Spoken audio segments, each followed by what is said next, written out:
ശബരിമലയിലെ സ്വർണ്ണ ദ്വാരപാലക ശില്പം അനുമതിയില്ലാതെ അറ്റകുറ്റപ്പണിക്ക് കൊണ്ടുപോയെന്ന വാർത്ത അടിസ്ഥാനരഹിതമെന്ന് തിരുവിതാംകൂർ ദേവസ്വം ബോർഡ്.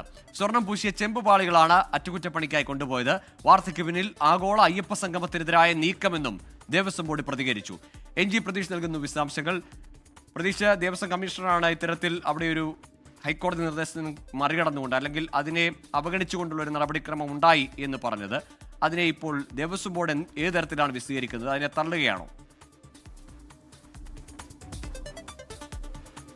ഗോകുൽ, പുറത്തു വന്ന വാർത്തകൾ പൂർണ്ണമായും തള്ളുകയാണ് തിരുവിതാംകൂർ ദേവസ്വം ബോർഡ്. ശബരിമല ശ്രീകോവിലിന് മുന്നിലുള്ള ദ്വാരപാലകരുടെ ശില്പം അനുമതിയില്ലാതെ ചെന്നൈയിലേക്ക് അറ്റകുറ്റപ്പണിക്ക് കൊണ്ടുപോയി എന്നതാണ് പുതിയ വിവാദങ്ങൾക്ക് അടിസ്ഥാനം. പക്ഷേ ഈ അറ്റകുറ്റപ്പണിക്ക് കൊണ്ടുപോയത് ദ്വാരപാലകരുടെ ശില്പിയല്ല എന്നും അവിടുത്തെ ചില സ്വർണം പൂശിയ പാളികളാണ് എന്നതാണ് ദേവസ്വം ബോർഡ് നൽകുന്ന വിശദീകരണം. ഒപ്പം ഇതിനായി ക്ഷേത്ര തന്ത്രിയുടെയും ദേവസ്വം ബോർഡിന്റെയും അനുമതി ഉണ്ടായിരുന്നു. തിരുവാഭരണം കമ്മീഷണർ, അഡ്മിനിസ്ട്രേറ്റീവ് ഓഫീസർ, മറ്റ് സുരക്ഷാ ഗാർഡുകൾ ഇവരുടെയൊക്കെ തന്നെ അകമ്പടിയോടുകൂടി സുരക്ഷിതമായ വാഹനത്തിലേക്കാണ് കൊണ്ടുപോയത്. ഈ പാളികൾ അവിടെ ശബരിമലയിൽ സമർപ്പിച്ച ചെന്നൈയിലുള്ള ഭക്തന്റെ ചെലവിൽ തന്നെ ഇത് അറ്റകുറ്റപ്പണി നടത്തണമെന്നൊരു നിർദ്ദേശം ഉയർന്നു. അതിന്റെ കൂടി അടിസ്ഥാനത്തിലാണ് അത്തരമൊരു നീക്കം ഉണ്ടായിട്ടുള്ളത്. വരുന്ന കന്നിമാസം അറ്റകുറ്റപ്പണി നടത്തി ഇത് വീണ്ടും പൂജാവിധികളോടുകൂടി തിരികെ സ്ഥാപിക്കാനുമാണ് തീരുമാനമെടുത്തിട്ടുള്ളത്. ഇപ്പോൾ ഉയർന്നു വന്ന വാർത്തകൾക്ക് ഒരു അടിസ്ഥാനവും ഇല്ല എന്നതാണ് ദേവസ്വം ബോർഡ് അറിയിക്കുന്നത്. അതിനൊപ്പം തന്നെ ഈ വാർത്തകൾക്ക് പിന്നിൽ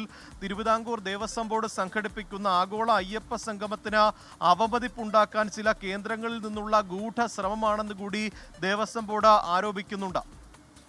ശരി, MG പ്രതീഷാണ് വിവരങ്ങൾ നൽകിയത് തിരുവനന്തപുരത്ത് നിന്ന്.